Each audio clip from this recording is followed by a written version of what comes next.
무더운 지난 한 주간 잘 지내셨습니까? 저는 잠시 더 더운 데프리카에 다녀왔습니다.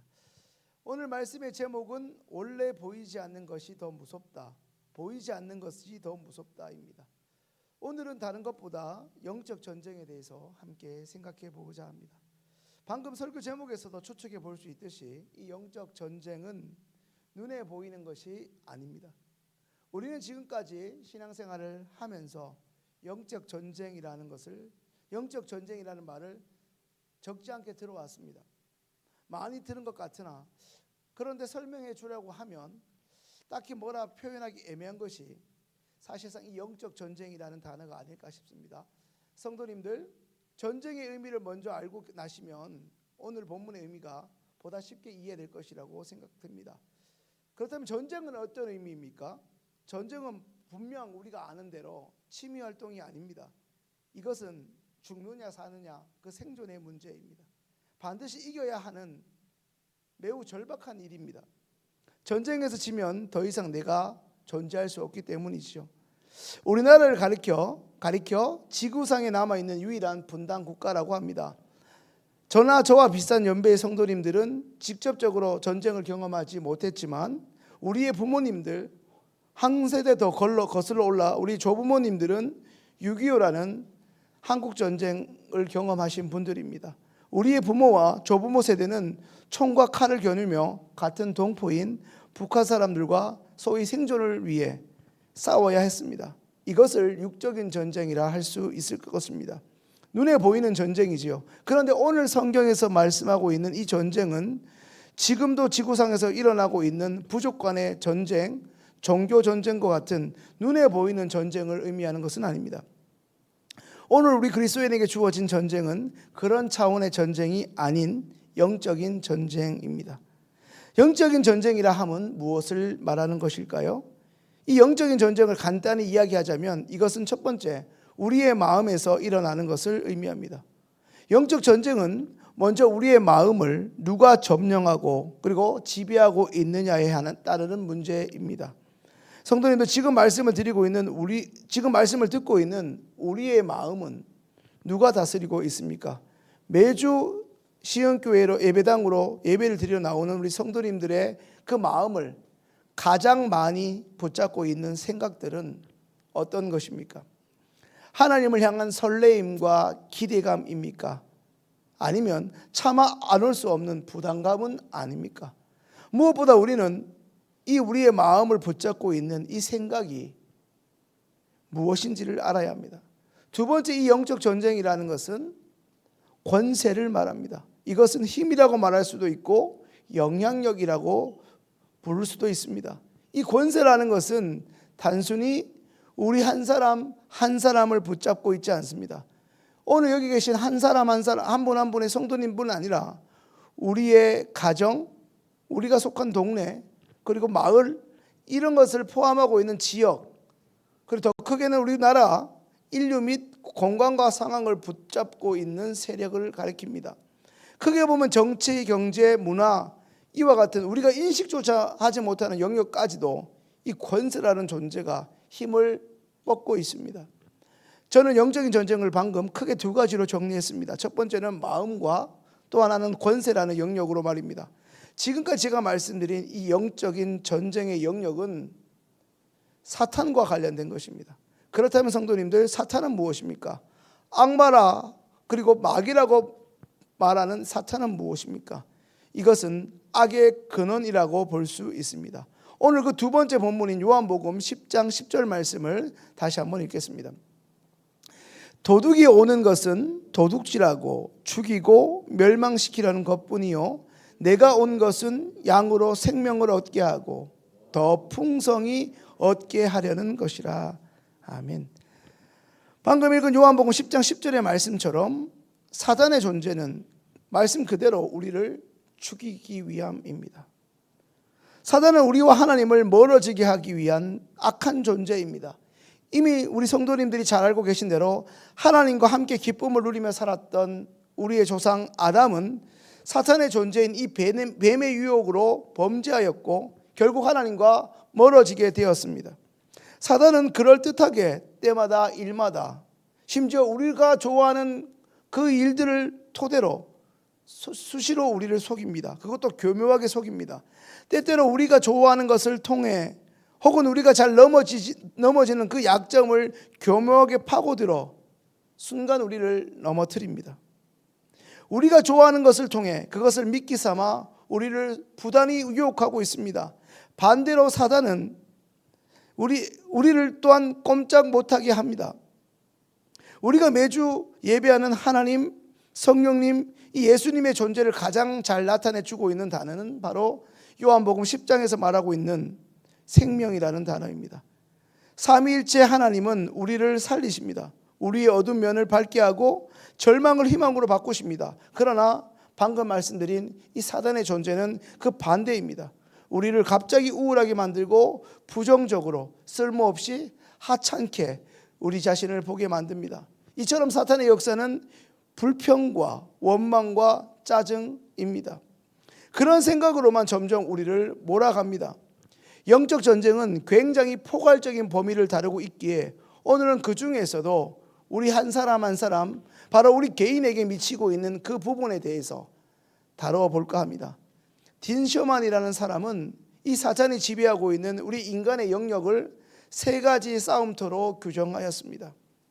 먼저 딘 셔만이 규정하고 있는 첫 번째 싸움터는 좀 전에 말씀드린 것처럼 바로 우리의 생각입니다.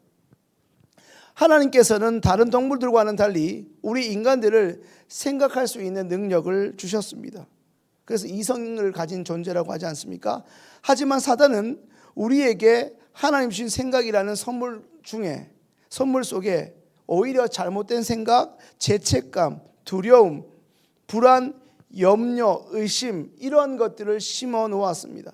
그러면서 수시로 우리의 생각을 지배하면서 다음과 같이 속삭입니다. 네가 뭔데 찬양팀이야? 너 같은 게 무슨 교회 봉사를 하고 있어? 가증스럽게. 넌 이중인격자야. 어차피 예배 드리고 집에 돌아가면 곧장 죄 지을 거잖아. 사탄은 이와 같은 방법으로 이와 같은 메시지를 우리 귓가에 끊임없이, 그리고 우리의 생각 속에 악한 것들을 부단히도 심어 놓습니다. 그러면서 연하여 속삭입니다. 하나님은 너 같은 사람과 함께하지 않는다고, 하나님은 너를 사랑하지 않는다고 수시로 우리를 속입니다. 여기서 발견되는 사탄의 실체는 오늘 마지막 찬양에서 언급된 가사에 나오듯이 거짓과 속임입니다. 사탄은 하나님이 우리에게 하지도 않은 말들로 우리를 괴롭힙니다. 결국 우리의 생각이 하나님을 향한 거룩함이나 하나님을 기뻐하는 것으로 나아가지 못하게끔 사탄에게 있는 그 파멸로 우리를 끊임없이 이끌어댑니다. 성도님들, 평소 자신의 마음속에 생각을 다스리고 계십니다. 우리의 생각을 사탄에게 내어주어서는 안 될 것입니다. 그런 의미에서 우리는 정신을 바로 차려야 합니다. 이제 그 두 번째 싸움터는 우리의 마음입니다. 성도님들, 이 마음이 늘 어디에 있는지를 날마다 점검해야 합니다. 이 마음을 지키지 못해 우리는 늘 사탄에게 끌려가고 넘어지고 그리고 또한 패배하는 것입니다. 어제 양치를 했다고 오늘 양치를 하지 않는 것이 아니듯이 우리는 날마다 우리의 마음을 깨끗하게 어떤 의미에서 양치질해야 하는 것이죠. 강한 의지를 가지고 우리의 삶의 잘못된 태도를 고쳐 나가야 하는 것입니다. 그냥 마음만 먹는다고 우리의 꽤나 오랫동안 형성된 그 잘못된 습관이 쉽게 고쳐지지 않는다는 것을 이제껏 인생을 살아오시면서 스스로 뼈저하게 경험하시지 않았습니까? 세 번째 싸움터는 바로 가장 중요한 곳입니다. 어디일까요? 바로 우리의 입입니다. 이것은 결정적인 부분입니다. 입이라는 곳은 잘 아시는 것처럼 말을 하기 위한 수단이자 통로인데 바로 이 말이라는 것이 잘 아시는 것처럼 생명을 가져오기도 하고 죽음을 가져오기도 하기 때문입니다. 얼마나 이 말이라는 것이 중요하면 말 한마디에 천냥빚을 갚는다고까지 했겠습니까? 그런 의미에서 우리 입술에서 나오는 이 말은 참으로 중요합니다.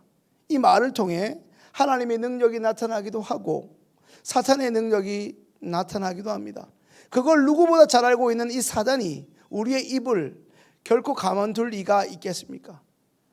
사탄은 끊임없이 우리가 부정적인 말, 비방하고 다투는 말, 시기와 조소와 참소의 말을 하도록 우리의 생각과 마음을 수시로 흔들고 부추깁니다. 사탄이 끊임없이 그렇게 우리의 입술을 충동시키는 이유는 우리의 입을 통해 내뱉는 그 말로 인해 소위 영향력이 흘러가기 때문입니다. 우리는 사람의 말을 통해 그 사람의 생각과 그 사람의 됨됨이와 더 나아가 그 사람의 가치관을 알 수 있습니다. 무엇보다도 우리가 이 생각과 마음을 지켜야 하는 이유로 바로 이 말을 통한 우리 안에 있는 사단의 역사를 막기 위함입니다. 지금까지 말씀을 듣고 계신 우리 성도님들의 평소 언어 생활을 한번 돌아보시기 바랍니다. 오늘 아침에 일어나 이 시간 예배를 드리러 나오기까지 우리 성도님들의 입은 어떤 말을 가장 많이 하셨습니까? 하나님을 찬양하는 말입니까? 누군가를 격려하고 위로하며 세워주는 사랑의 말이었습니까? 오늘뿐만 아니라 한 주 동안에 우리가 습관처럼 내뱉었던 말이나 그 단어는 어떤 말들이었습니까? 하나님이 기뻐하실 만한 말이었습니까? 아니면 차마 입에 담기조차 민망한 그런 음담패설은 아니었습니까? 성도님들, 혹시 딘 쇼만이라는 사람이 그의 책에서 말하고 있는 것처럼 성도님들의 그 마음이나 생각 그리고 입이 이 사단에게 점령당해서 그런 것은 아니었습니까? 이제 베드로전서 5장 8절 말씀 함께 읽겠습니다. 근신하라 깨어라 너희 대적 마귀가 우는 사자같이 두루 다니며 삼킬 자를 찾나니.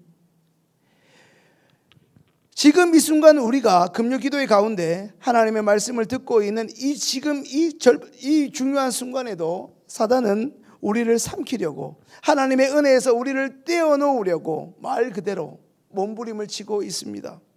아마 지금 그 사단에게 마음을 빼앗긴 분이 계실지도 모릅니다. 사단은 하나님의 자녀인 우리가 하나님과 가까워지는 것을 본능적으로 싫어합니다. 하여 우리가 은혜 받는 것을 할 수만 있다면 방해하는 것입니다. 은혜를 받았다 하더라도 그 은혜를 인해 쏟아버리려고 가진 공작을 하는 것이죠. 성도님들, 사탄의 정체를 반드시 아셔야 합니다. 사탄의 존재를 모르면 매주 교회 와서 예배를 드리고 은혜를 받는다 하더라도 인해 백전백패할 수밖에 없습니다. 그렇다면 성도님들, 어떻게 하면 이 영적 전쟁에서 우리가 승리할 수 있겠습니까? 에베소서 4장 27절 말씀 읽겠습니다. 마귀에게 틈을 주지 마라. 이 본문을 공동 번역으로 제가 다시 한번 읽어드리면 이렇습니다. 악마에게 발붙일 기회를 주지 마라. 굉장히 강한 뉘앙스로 쓰여 있지요. 악마에게 발붙일 기회를 주지 마라. 이제 우리는 사탄에게 어떠한 빌미도 제공해서는 안 됩니다. 생각보다 우리의 의지는 너무나 나약하기 때문입니다. 무엇보다 이 사단이라는 존재가 하나님의 자녀인 우리를 가만두지 않기 때문입니다. 방금 읽은 말씀처럼 사탄에게 빌미를 주거나 사단에게 틈을 보여서도 안 될 것입니다. 그 유명한 성경 말씀처럼 악은 모양이라도 버려야 하는 것입니다. 성도님들의 삶의 습관 가운데 하나님과 무관한 것들, 자꾸만 하나님과 멀어지게 하는 것이 있다면 설사 그것을 내가 너무나 사랑하고 좋아하더라도 이제라도 단호하게 버려야 합니다. 오늘 이후로 더 이상 악한 사단과 연계되는 요즘 말로 손절해야만 하는 것입니다. 이제 디모데전서 4장 5절 말씀 함께 읽습니다. 하나님의 말씀과 기도로 거룩하여 짐이라. 아멘. 그렇습니다. 우리가 하나님의 생각과 하나님의 마음으로 이제라도 하나님이 기뻐하시는 하루하루를 살기 위해서는 결국 하나님의 말씀과 기도밖에 없습니다. 단 5분이라도 좋습니다. 기도하셔야 합니다. 하나님의 뜻대로 살 수 있게 해달라고, 하나님의 뜻대로 살 수 있도록 도와달라고, 지혜를 달라고 기도하셔야 합니다. 그리고 내 생각을 기도하지 말고 하나님의 말씀을 읽고 기도하셔야 합니다. 말씀과 기도는 하나의 짝이기 때문입니다. 성경에서 말씀하는 이 거룩하다는 것은 하나님과 우리가 가까운 사이라는 의미입니다. 우리의 삶에서 하나님의 능력이 나타나고 소위 선한 영향력이 흘러가기 위해서는 우리는 날마다 하나님을 온전히 의지해야만 합니다. 오늘 이후로 우리의 생각과 마음과 특별히 우리의 입술이, 우리의 입이 사탄에게 더 이상 점령당하거나 지배당하지 않고 하나님의 능력을 나타내고 하나님의 영향력을 흘러보낼 수 있는 복된 하루하루를 살아가시는 거룩한 하나님의 자녀들 다 되실 수 있기를 주님의 이름으로 축원합니다. 이제 우리가 기도하기 전에 먼저 하나님께 찬양으로 나아가겠습니다.